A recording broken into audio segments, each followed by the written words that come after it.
One of the things I also learned from my mom was a sense of gratitude, and I'm incredibly grateful this morning. I'm grateful to participate in a meeting, a gathering that included such fantastic music. Thank you, Rachel, and thank you, Billy. That was really wonderful. And for the readings and the meditations, those are just, I felt a little bit like, oh boy, I have a high standard now. So thank you very much. Thank you, Jean, and thank you, Lynn. And I also wanted to thank you all for the invitation to come back and to share with you all and to speak with you all on this beautiful, beautiful May morning. So the title of the talk is Good Planets Are Hard to Find. It comes from a song, that line comes from a song by Steve Forbert, and we read in our call and response, the gathering words. Those lyrics are the lyrics, a part of the lyrics from that song, Good Planets Are Hard to Find. And it's one of my favorite songs with an environmental theme. And I thought it was particularly fitting. And I like it in part because it sometimes we take for granted certain things. And we fail in our attempt, or maybe we don't attempt too hard, to have gratitude and be thankful for this planet that we are spinning around on. And the suggestion, it's of course ironic and funny, but the suggestion is that there may be other planets out there, right, that maybe would be inhabitable, some maybe not, but the idea that this is a pretty special thing that we have, this planet.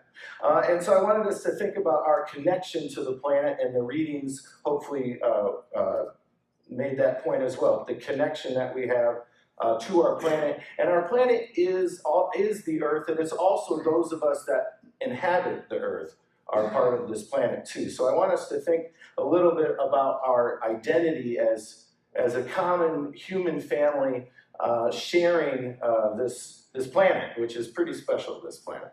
And so I want us to think first about our social identity, I asked in the previous session, the early session, who are we, or who are you? What is your social identity? What social identities do we have? And in terms of thinking about these social identities, I want to juxtapose a national identity, having a strong sense of nationalism or national identity, and having a strong sense or a sense of a global identity or a global citizenship, or that I identify not with my tribe perhaps or my clan, but I identify with the whole human family. So I want us to think about that for a moment. And identities are curious. Sometimes I think that, what do we mean? I'm a political scientist. For 20 years now, I've been teaching at Hope College, and I teach global politics at Hope College. And I am a member of the American Political Science Association.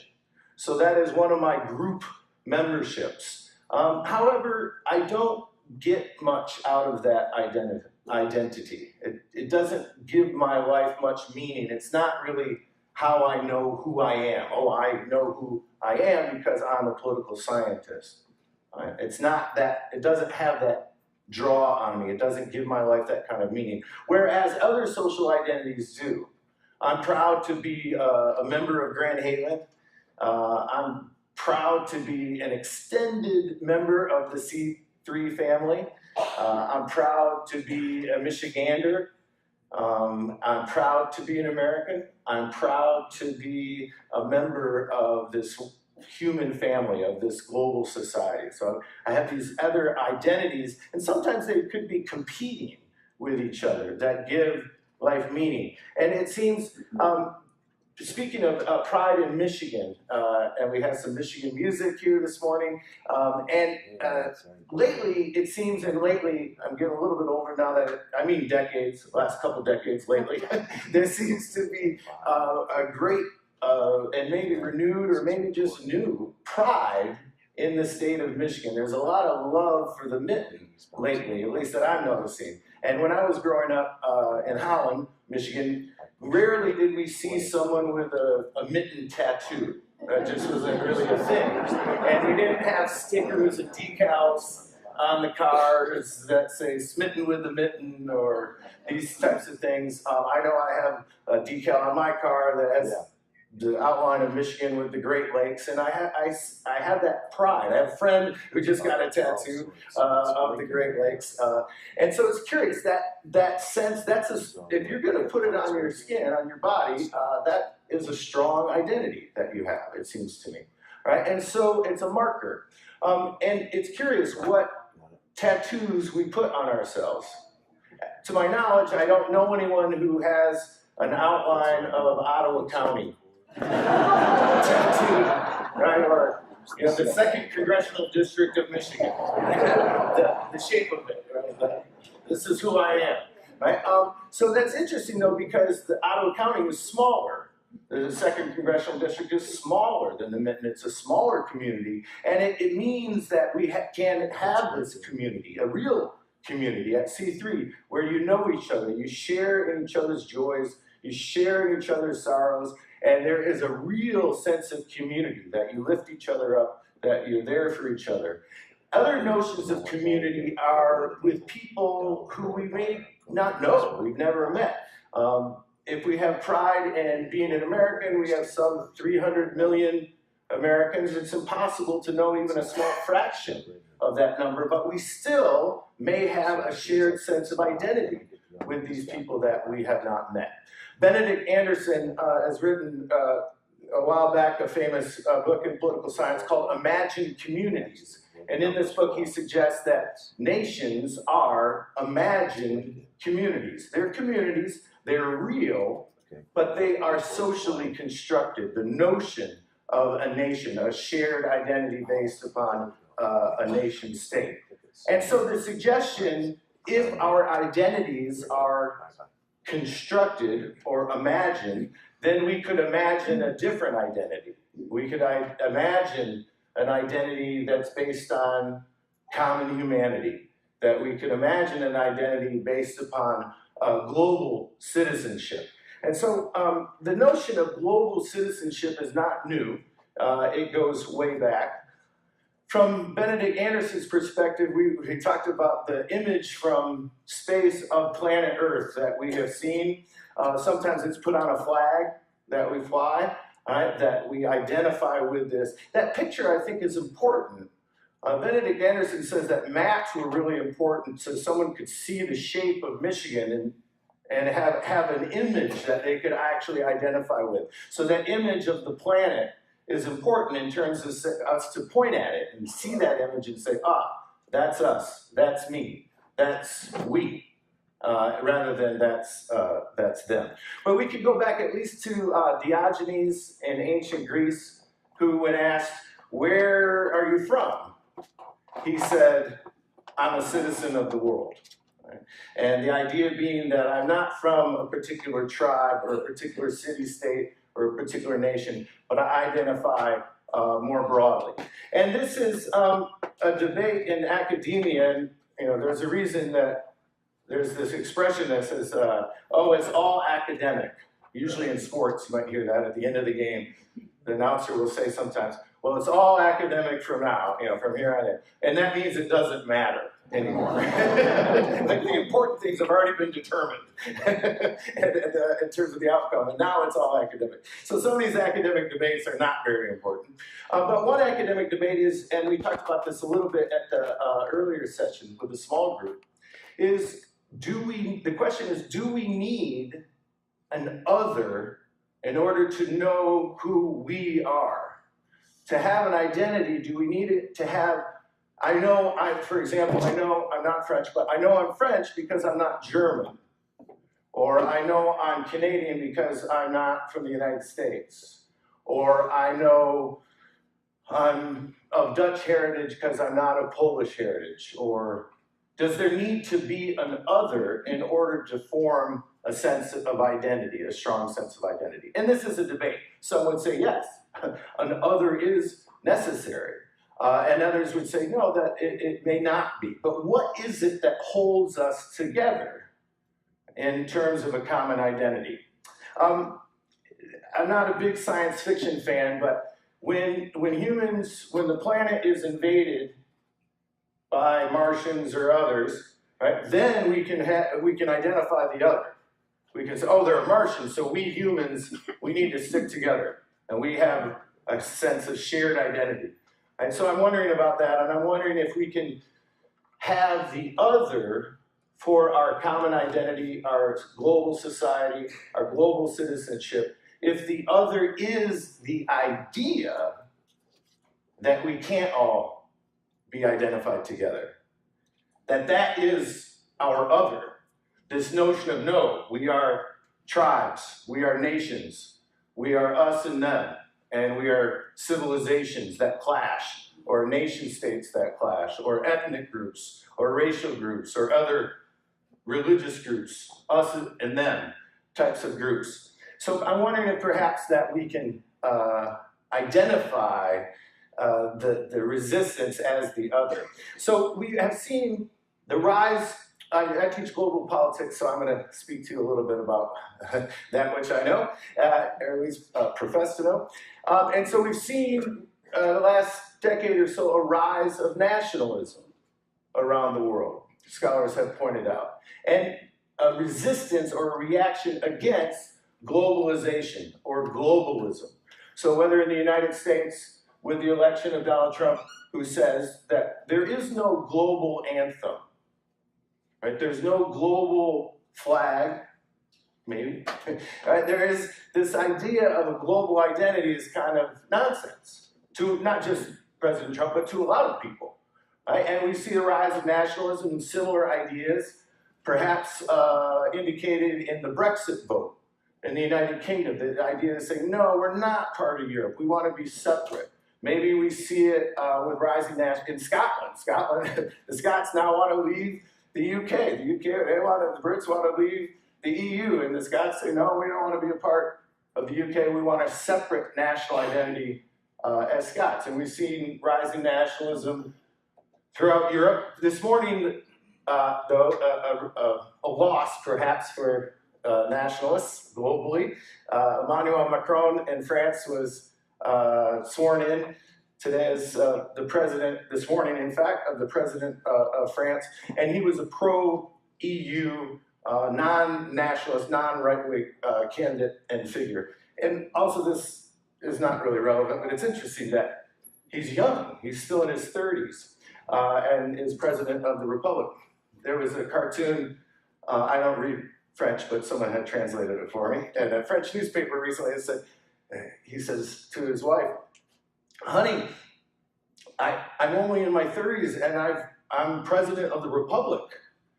And she said, yeah, that will look really good on your resume someday.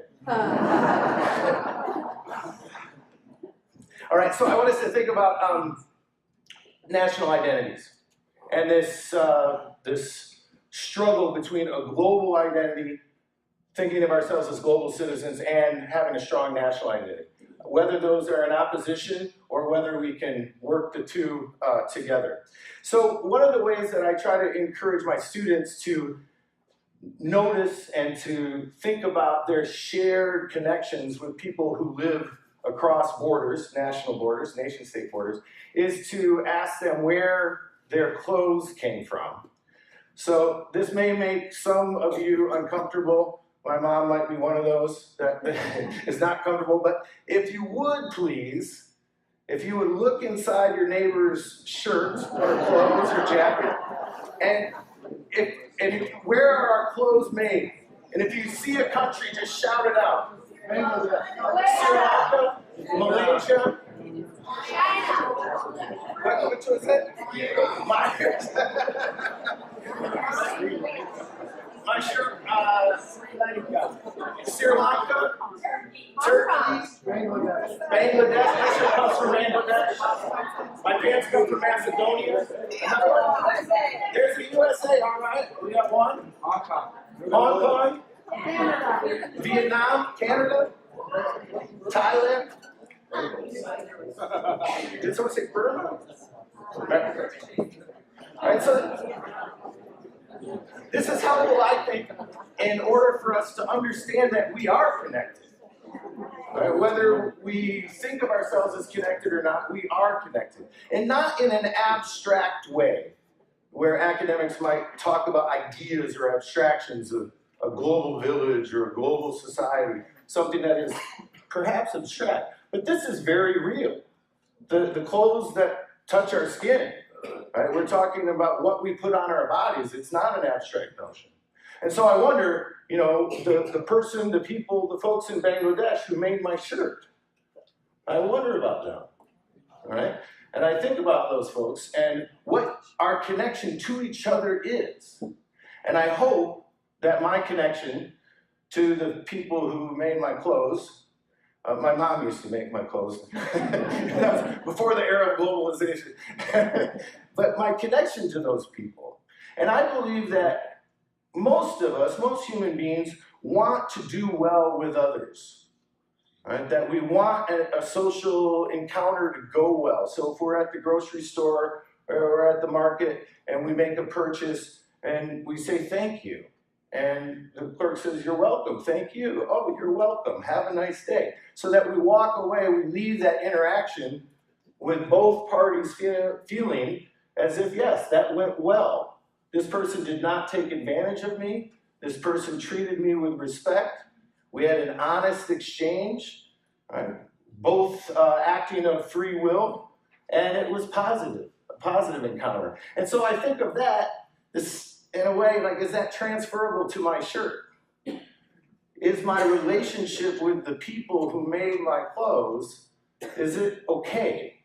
Has that relationship gone well? Did that encounter go well? Or is someone mistreating someone? Am I using the advantage as a consumer and the disadvantage of someone who needs a sweatshop type of position, a sweatshop job? Is that an unfair, unjust relationship? Much like an unfriendly encounter at the grocery store. I wonder about that. And I think it's important that we see it that way.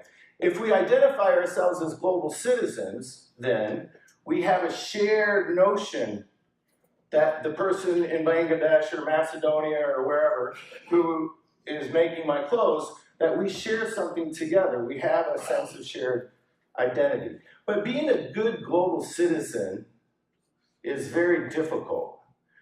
So there's one step to say, I identify as a global citizen. I think of myself as a member of a global society, as a part of a global village. That's one step. But to be a good global citizen, I think is difficult. At least it's not easy. So for example, the case of sweatshops. Most of us probably would think that that is not being a good citizen, being a good global citizen, to support sweatshops around the world that maybe employ children or don't provide livable wages, that this is a system of injustice, that if we buy sweatshop-made clothes, that we are participating in that injustice. On the other hand, my travels around the world and encounters have led me to believe that there are lots of people who would love to have a sweatshop job. Nicholas Kristof, a columnist for the New York Times, he's been making this argument. He usually argues from the left or from a progressive point of view, but on the issue of sweatshops, he says, God bless sweatshops. That this is a way for people to achieve, at least they have a job. At least they have $2 a day rather than $1 a day. So that even if we decide that I want to do well by my brothers and sisters who live halfway around the planet, it's not always easy to know how to do well by them. If we want to help others, if we want to, say, provide foreign aid, or I did a lot of work for a while for World Vision, and they were the world's leading non-governmental provider of food aid around the world. And they did a tremendous amount of good, but many of you, I'm sure, are familiar with arguments about assistance creating a relationship of dependency. And that help is sometimes not always help. So even if we want to identify and share in a common humanity, it's not always easy. In terms of global politics, there are two main schools of thought. There are many others, but two big schools of thought, theories, theoretical approaches. One is called realism and one is liberalism. And I want to share just a little bit about that with you without hopefully boring you too much. For realists, nation states are important. There's no global society, right? International governance, the United Nations, the WTO, these matter very little for realists. Nation states are the primary actors, and nation states' interests are in conflict with each other, according to realists, because security is paramount. So if I build up my military to protect myself, this could make my neighbors feel insecure. If you think about the Wild West maybe, and there's really no law, maybe there's a sheriff 20 miles away, but you're required in that environment to provide for your own security. So I get a gun. My neighbor across the fence says, well, why did Toppen get a gun? What if he wants to use that gun to come over here and take my stuff? I better get a gun, and my gun is going to be just a little bit bigger than his, just in case. Right? Not that I want to go take his stuff, no, but just to protect myself. Then I notice, hey, I'm India, and I notice, hey, Pakistan just got some big guns. What do they want to do with those? Oh, Pakistan insists we just want to protect ourselves, but it means that India is less secure. So realists call this the security dilemma, in which action taken to provide for one's own security results necessarily in the insecurity of others. So realists, this is why they call themselves realists, they say this is just a fact of life in global politics, that interests are going to be in conflict, there's going to be competition between nation states for power and security. So it's what realists would call a zero-sum game. So a win for China is a loss for the United States. A win for the United States, if the US becomes more powerful, that means that relatively China becomes less powerful. So interests from a realist perspective are in conflict. Liberals argue that we can overcome this. Liberal internationalists say that with the proper social institutions, this logic can be overcome, of the security dilemma can be overcome. And how can it be overcome? With proper social institutions, where liberal internationalists would say include international law, international organizations, the United Nations, but also trade organizations like NAFTA or the TPP or the WTO. Also that we create democratic political systems, that democracy can overcome this conflict that realists paint. And then a fourth and final thing is economic interdependence, or I just summarize it as free trade, is the shorthand, free trade. The idea that we can create common interests so that China and the United States trade with each other, they need each other, they have common interests. It's a win-win rather than a win-lose. So creating institutional procedures that allow for a positive sum game, so that there are winners and there are winners, and that we share in these benefits. So when it comes to addressing the issue of the climate, of the planet and environmental degradation, climate change, etc., this is a classic transnational problem. So with the era of globalization, we see the increase or the rise of transnational problems that cross borders. So a global disease, avian flu, right? Nation states need to work together to solve that kind of problem because that problem necessarily, by definition, crosses borders. So the global economy is another one, and the environment is the other really big one. So these transnational solutions, whether it's human trafficking or terrorism or other types of transnational issues, require transnational solutions. And so the climate is the biggie in terms of climate change. The stronger the sense of nationalism, the resistance to a global effort above the level of nation state to solve or to address these types of transnational solutions or problems. So, for example, the United States can't solve climate change by itself. Right? China can't solve, hey, this is what we're going to do to solve climate change. Or this is what we're going to do to stop this transnational problem. The nature of these problems require the transnational solution. So we should expect to see a rise of international organization as globalization proceeds. And we certainly have seen this since the end of World War II. We see the United Nations, the WTO, the EU, trade organizations, lots of the International Criminal Court has come into existence. So an increase in the number and the strength of our international organizations. And we have seen with the rise of nationalism more recently a resistance to that.